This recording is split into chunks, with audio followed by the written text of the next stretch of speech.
दोस्तों, एक और नया दिन और मैं बलजीत परमार हाजिर हूँ एक नई कहानी, एक नया किस्सा लेकर।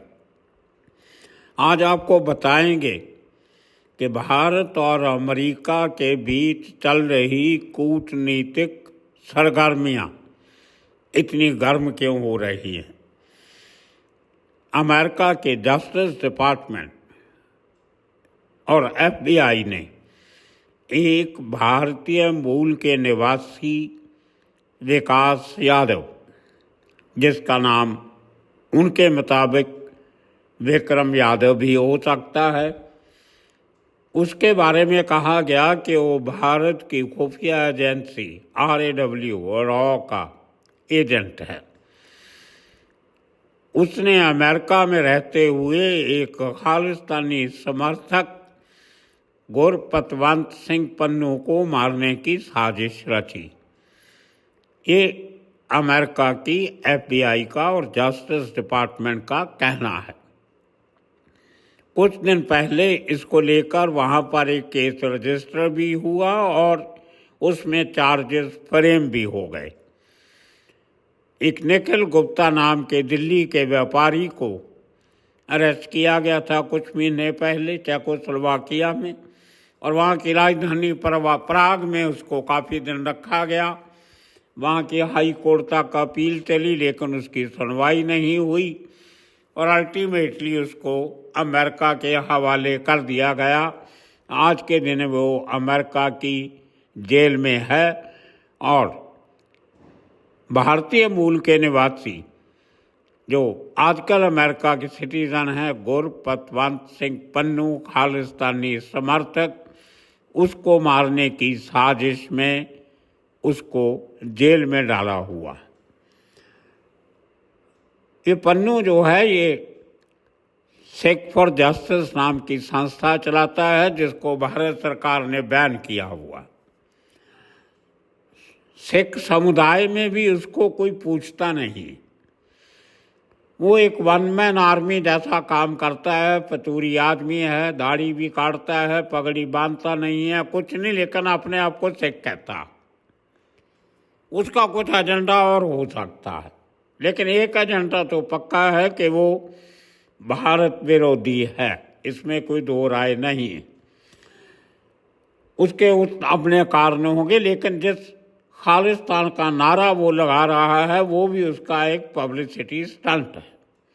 उसका कोई सीरियस असर कहीं भारत में नहीं होता, बाहर होता है, क्योंकि बहुत से लोग जो भारत की नीतियों से नाराज़, नीतियां आज की नहीं हैं, जो पुरानी नीतियां हैं, कोई 15 साल पहले, कोई 20 साल पहले भारत गया, कोई 10 साल पहले गया, कोई 5 साल पहले गया, कोई पढ़ने गया, कोई नौकरी करने गया, America, Canada, Australia, New Zealand, England, सब वहाँ पे वीज़ा लेने के लिए ये सब लोग बहाना लगाते हैं कि हमें भारत सरकार तंग करती है, वहाँ की एजेंसियाँ तंग करती हैं, हमें वहाँ पे हमारे मौलिक अधिकार जो है फंडामेंटल राइट वो छीने जाते हैं, हमारी धर्म को ठेस पहुँचाई जाती है और उससे दुखी होकर हम भाग के यहाँ आए हैं और हमें शरण दे दीजिए, हमें अपने देश की राजनीति दे दीजिए। एक दुनिया भर में ये चलता। कितने दुनिया भर के देशों के लोग अमेरिका जाते हैं, कनाडा जाते हैं, खाली पंजाबी सिख नहीं जाते, हिंदू नहीं जाते, गुजराती मराठी नहीं जाते, दुनिया भर से लोग जाते हैं जिनकी यही शिकायत होती है कि उनके देश की सरकार उनके साथ इंसाफ नहीं कर रही, इसलिए उनको अपनी जान और जात बचाने के लिए भाग के आपके देश में आना पड़ा और वहाँ पे सिटीजनशिप मांगते हैं। एक बहुत बड़ा एक त्रासदी भी है और एक रैकेट भी है। उसका फ़ायदा ये पन्नू जैसे लोग उठाते हैं। पेशे से वो वकील है, अमेरिका में रहता है और उसने अपनी उस कानून की नॉलेज का फ़ायदा उठाते हुए ऐसे काम करता है जिससे अमेरिका के कानून की उल्लंघना नहीं होती, लेकिन भारत सरकार को बहुत तकलीफ़ होती है जहाँ वो तकलीफ़ देता है। पता नहीं क्यों भारत सरकार भी ऐसे लोगों को इतनी इम्पोर्टेंस देने लग जाती है जिनका कोई भारत में वजूद नहीं है।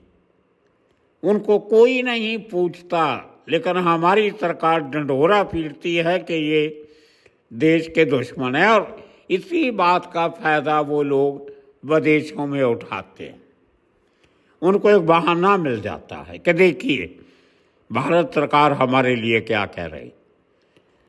हम नॉन एंटिटीज़ को हीरो बना देते हैं। ये हमारी फॉरेन पॉलिसी की बहुत बड़ी कमज़ोरी है, कमी है। आज से नहीं, ये 40-50 साल से हो रहा है।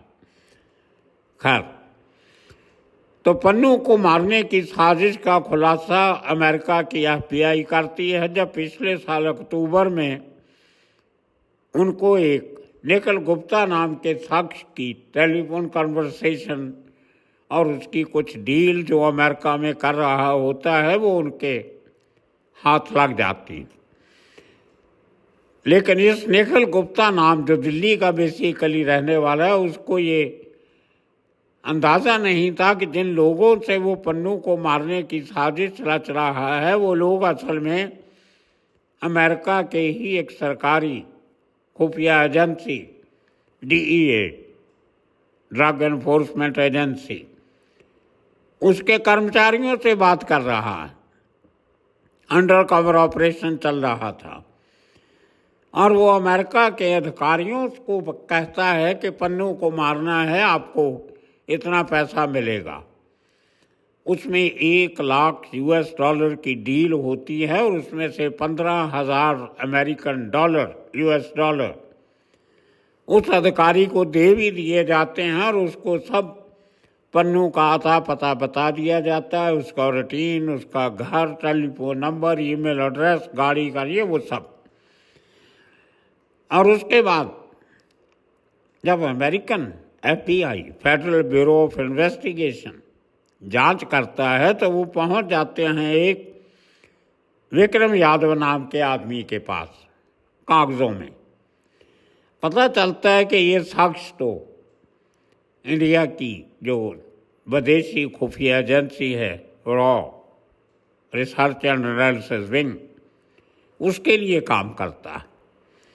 बेसिकली ये आदमी CRPF, central reserve police force में काम करता है, लेकिन ऑन डेपुटेशन कैबिनेट सेक्रेटेरिएट के साथ। कैबिनेट सेक्रेटेरिएट जो है वो राव को चलाता है, तो वो लोग एक ही बात मानते हैं कि कैबिनेट सेक्रेटरी टू राव जो है वो एक ही बात है।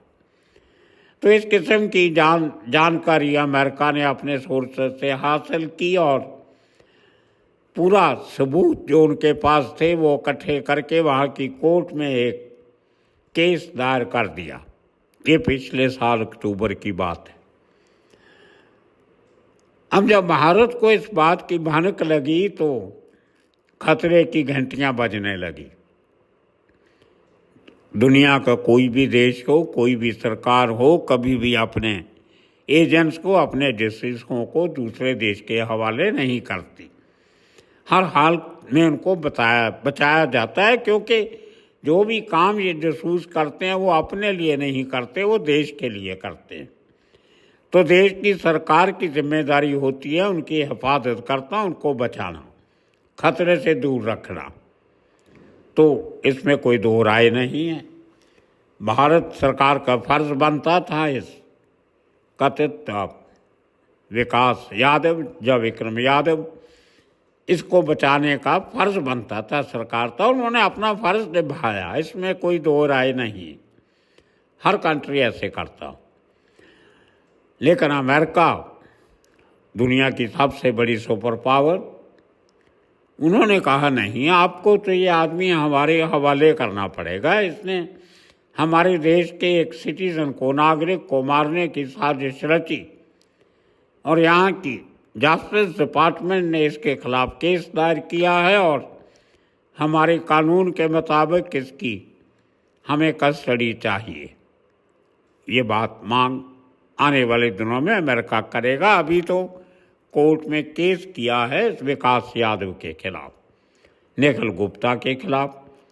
और उसके साथ जो इंडाइटमेंट की है, जो चार्जेस लगाए हैं, उनमें भारत के national security adviser Ajit Doval का नाम भी लिया है और हमारे रॉ के जो चीफ थे उस समय पे पिछले साल अक्टूबर में सुमंत गोयल, उनका जिक्र भी किया है। खैर, वो सरकारों की, जब वहाँ की इन्वेस्टिगेशन की, वहाँ के कानून का अंदरला मामला है, अंदर की बात है।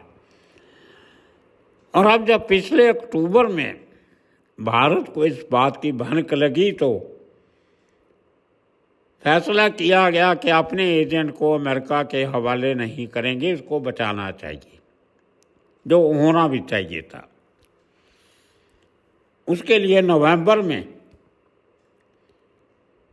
दिल्ली में एक शख्स, बिजनेसमैन, दिल्ली के एक पुलिस थाने में कंप्लेंट दर्ज करवाता है कि इस विकास यादव नाम के शख्स ने मुझे किडनैप किया, मेरा अपहरण किया और एक जगह पे ले गया जहाँ पे मेरे जो गहने मैंने पहने हुए थे, मेरी मुंदरियाँ, रिंग्स जो हाथों में सोने की, हीरे की, गले में सोने की चेन थी, ब्रेसलेट था, कीमती घड़ी थी और कुछ पैसा था मेरे पास, मेरी गाड़ी में था, मेरे पर्स में था, जो भी था इस किस्म का, मेरे से इस किस्म की लूटपाट हुई और मेरे से एक बड़ी फिरौती मांगी गई, एक्सटॉर्शन, कि तुम्हें अगर अपनी जान बचानी है तो इतना पैसा हमें दे दो। उसमें कहीं लॉरेंस बिश्नोई का नाम भी आया। उसको डराया गया कि मैं लॉरेंस बिश्नोई का आदमी हूँ और तुमने अगर ये पैसा हमें नहीं दिया तो तुम्हें जान से मार दिया जाएगा। तो इस किस्म की कंप्लेंट वो आदमी दिल्ली के एक थाने में दर्ज करवा देता। अब देखिए, रॉ का कोई एजेंट इस किस्म की हरकत नहीं कर सकता।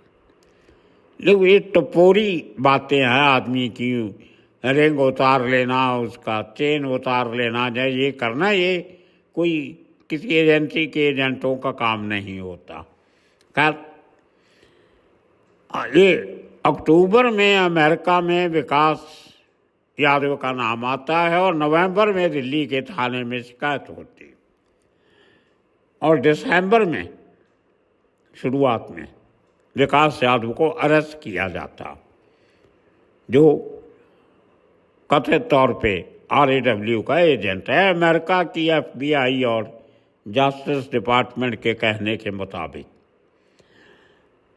उसके बाद वो आदमी जेल में रहता, ये रिकॉर्ड बताता है। कहाँ रहा नहीं रहा वो किसी को पता नहीं, ऑन रिकॉर्ड वो आदमी 3 महीने जेल में रहता है। 3 महीने के बाद 90 दिन में पुलिस को चार्जशीट दाखिल करनी पड़ती है कानून के मुताबिक और वो चार्जशीट दाखिल कर दी जाती। उसके बाद जो भारत का कानून है उसके मुताबिक ये विकास यादव जमानत की अर्जी देता है, जो मार्च के महीने में कबूल हो जाती है और इसको जमानत पे छोड़ दिया जाता। सो दोस्तों, आपको हैरानी हुई होगी ये सुन के कि रॉ का एजेंट एक आदमी का अपहरण करता है और उसके गहने उतार लेता है और उससे फिरौती मांगता है, लॉरेंस बिश्नोई के नाम का नाम लेता है और अपने आप को गैंगस्टर बनाता है। एक एजेंट एक क्रिमिनल करार हो गया कानून के हिसाब से। सो आज के दिन में जो सरकारी रिकॉर्ड में उसकी जो बैकग्राउंड बताई जाएगी कि वो तो एक क्रिमिनल है, उसका गैंगस्टर के साथ लिंक है और वो लोगों को लूटता है, ये करता है, एक्सटॉर्शन करता है, इज अ क्रिमिनल। दोस्तों, ये इसलिए किया गया कि कल अगर अमेरिका उसका ऑफिशियली डिमांड करता है कि इस आदमी को हमारे हवाले करो, तो भारत सरकार ये स्टैंड लेगी कि ये तो कोर्ट कचहरी का मामला है, आपका कानून है तो हमारा भी कानून है। हमारे कानून के मुताबिक जब एक आदमी किसी क्रिमिनल ऑफेंस में उसके ऊपर केस चल रहा है तो इसको देश के बाहर नहीं जाने दिया जा सकता। अगर जा सकता है तो कोर्ट कचहरी की मर्जी के बिना नहीं जा सकता। तो अब कोर्ट का चक्कर पड़ जाएगा। कोर्ट अगर निचली अदालत कह देती है कि ठीक है, इसके खिलाफ अमेरिका ने सबूत जो है वो सिद्ध लगते हैं, प्राइमा फेसाई, इसको भेज दिया जाए। उसके बाद फिर ये आदमी जो अब एक क्रिमिनल बन चुका है, वो एजेंट नहीं है, no he is no more an agent, वो आदमी हाई कोर्ट में जाएगा। फिर हाई कोर्ट में केस चलेगा और जब तक ये केस चलेगा, सुप्रीम कोर्ट तक जाएगा, तब तक इस आदमी को अमेरिका जाने से कोई मजबूर नहीं कर सकता। हर सरकार का, एजेंसी का ये फर्ज बनता है कि वो अपने एजेंट की हर हाल में सुरक्षा करे, अच्छे वक्त में भी और बुरे वक्त में भी। जैसे मैंने कहा कि वो आदमी अपने लिए काम नहीं करता, वो देश के लिए काम करता है, तो देश की एजेंसियों की जिम्मेदारी बनती है उसको बचाना। तो ये काम हमारी एजेंसियों ने किया। ये बात अमेरिका को भी मालूम है। हर आदमी जो ऐसे केसेस में रुचि रखता है उसको सबको मालूम है, सबको मालूम। अब अमेरिका के लिए ये दिक्कत खड़ी हो गई कि अगर विकास यादव को अमेरिका लेके जाना है ट्रायल फेस करने के लिए तो एक लंबा समय लगेगा। इसमें आपको बता दें, भारत से हज़ारों करोड़ों रुपए के बैंकों को चूना लगा के 3 आदमी देश छोड़ के भाग गए। एक का नाम था नीरव मोदी, दूसरे का नाम था मेहुल चोकसी, तीसरे के नाम था विजय माल्या। ये सब 2 इंग्लैंड भाग गए और एक कहीं उधर वेस्ट इंडीज़ में, कहीं कैरेबियन में किसी छोटे से कंट्री में भाग गया। दोस्तों, क्या आपको याद है किसी को कि कितने साल हो गए इस केस को? भारत सरकार ने बरतानिया की अदालतों में केस लड़े, जीते भी, लेकिन वो लोग आज तक वापस नहीं आए। उसके पहले गुलशन कुमार मर्डर केस में नदीम सैफी, म्यूज़िक डायरेक्टर, उसको इंग्लैंड से वापस लाने में भारत सरकार नाकामयाब रही, जो कांग्रेस की सरकार थी। उसके भी पहले दाऊद इब्राहिम का खास आदमी इकबाल मिर्ची, उसको भारत लाने में हम नाकामयाब रहे। तो ये हर देश के अपने अपने कानून होते हैं। जब कोर्ट कचहरी का चक्कर पड़ जाता है तो लोगों को वापस लाना बहुत मुश्किल हो जाता है। इस बात को अमेरिका, FBI और उनका जस्टिस डिपार्टमेंट अच्छी तरह जानता है। लेकिन अब कूटनीतिक, डिप्लोमेटिक अटेम्प्ट्स चलेंगे। 2-3 दिन पहले तक हमारे बड़े अधिकारी वाशिंगटन में थे, जस्टिस डिपार्टमेंट से, FBI से बातचीत कर रहे थे इस केस को लेके। तो इनको अभी USA ने बताया होगा कि आपको क्या करना है, हमें क्या चाहिए, उसको आगे कैसा तोड़ा जाए, आगे कैसे बढ़ाया जाएगा। अब पूरे मामले में लॉरेंस बिश्नोई का नाम आना ये थोड़ा हैरान करने वाला। सही इसलिए लगता है कि ऐसे क्रिमिनल्स को एजेंसीज जो इस्तेमाल करती हैं, पहले उनको बनाती हैं, खड़ा करती हैं, फिर उनके नाम का फ़ायदा उठाया जाता है जहाँ जहाँ कहीं देश के इंटरेस्ट का मामला होता है। इसके पहले बहुत बार हो चुका है। हमारे यही NSA अजीत डोभाल साहब एक बार पाकिस्तान कुछ लोगों को भेज रहे थे दाऊद इब्राहिम को मारने के लिए, और जैसे ही उन लोगों को एयरपोर्ट की तरफ जाना था, निकलना था कराची के लिए, तो मुंबई पुलिस की एक टीम उनको पकड़ लेती है। बहुत बड़ा बवाल होता है और वो अजीत डोभाल साहब के गाड़ी में से पकड़े जाते हैं, जैन की हाजिरी में पकड़े जाते हैं। वो किस्सा आपको सब मालूम है। उस समय की जो मुंबई की जॉइंट कमिश्नर क्राइम थी मीरा बोरवनकर, उन्होंने अपनी किताब में भी इस किस्से का जिक्र किया है। So it's part of official record. Dhananjay Kamlakar DCP थे जो इस पूरे ऑपरेशन को देख रहे थे। खैर, तो ये को पहली बार नहीं है कि हमारी इंटेलिजेंस एजेंसीज अपने दुश्मनों को प्रदेश में जाके, देश के बाहर जाके मारने में, एलिमिनेट करने में, न्यूट्रलाइज करने में कोशिश करती हैं। की है, सब एजेंसियाँ करती हैं, इजराइल भी करता है, अमेरिका भी। अमेरिका अगर पाकिस्तान में जाके बिन लादेन को मार सकता है तो अपनी पीठ थपथपाता, लेकिन अगर भारत इसी किस्म का काम करे अमेरिका में जाके तो कहते हैं आप हमारे देश में ऐसा काम नहीं कर सकते। ये तो जिसकी लाठी उसकी भैंस है भैया, क्या कर सकते हैं। अब हमारे भले बड़े लीडर कहें कि अमेरिका हमारा भाई है, हम दुनिया की बड़ी डेमोक्रेसीज हैं, हमारे बड़ा भाई छोटे भाई का रिश्ता है, लेकिन जब वहाँ का कानून आड़े आ जाता है तो बहुत समस्याएं खड़ी हो जाती। तो दोस्तों, ये एक समस्या खड़ी हो गई है।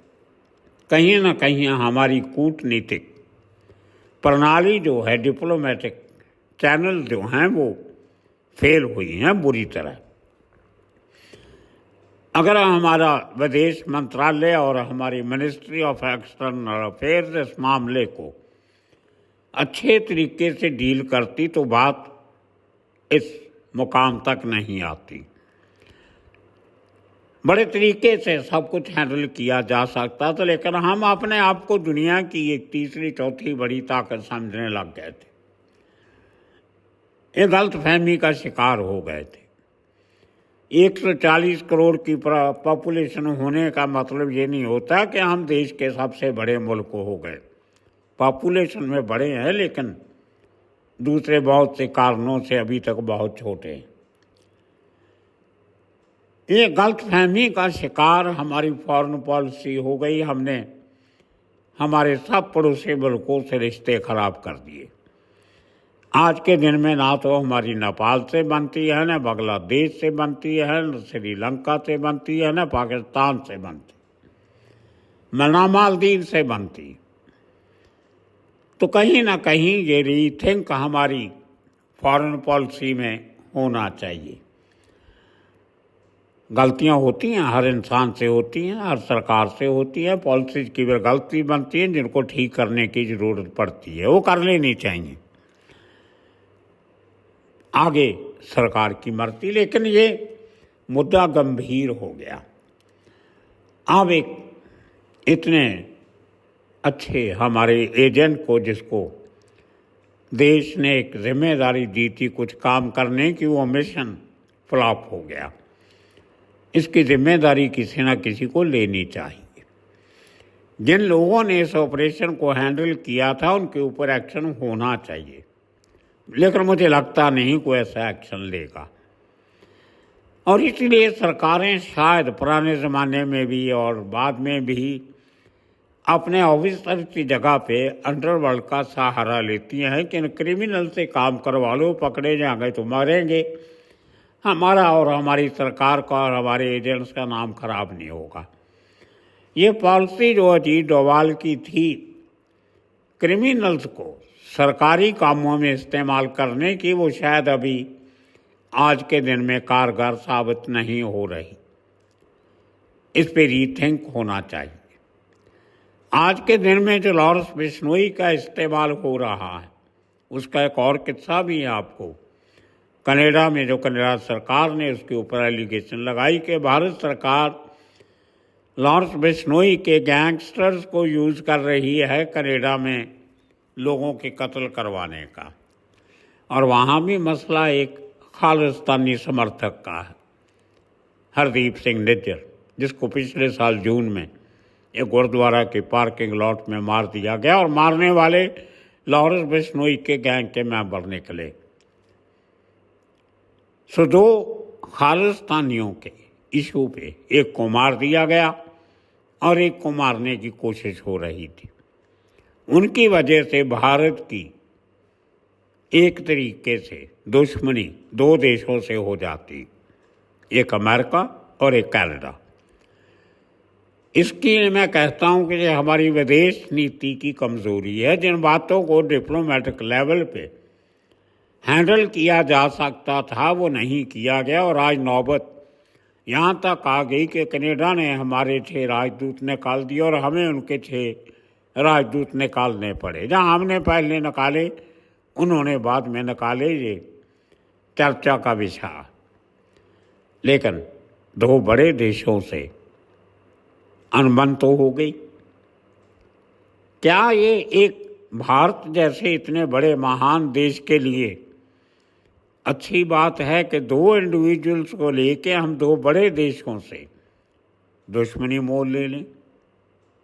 कल को ठीक भी हो सकती। हम तो चाहते हैं कि रिश्ते बने रहें, क्योंकि अगर बिगड़ेंगे तो बात बहुत दूर तक जाएगी, आम लोगों को बहुत नुकसान होगा, सरकारों का कुछ नहीं बिगड़ता। लेकिन आज के दिन में क्या लॉरेंस बिश्नोई जैसे लोग अब देश के रिश्तों को बनाने में या तोड़ने में इस्तेमाल किए जाएंगे, ये सबसे बड़ा सवाल है। तो आने वाले दिनों में इसी तरह की चर्चा, इसी तरह की बातें लेके आपके सामने हाजिर होते रहेंगे। तब तक के लिए आप सबका बहुत बहुत शुक्रिया, धन्यवाद।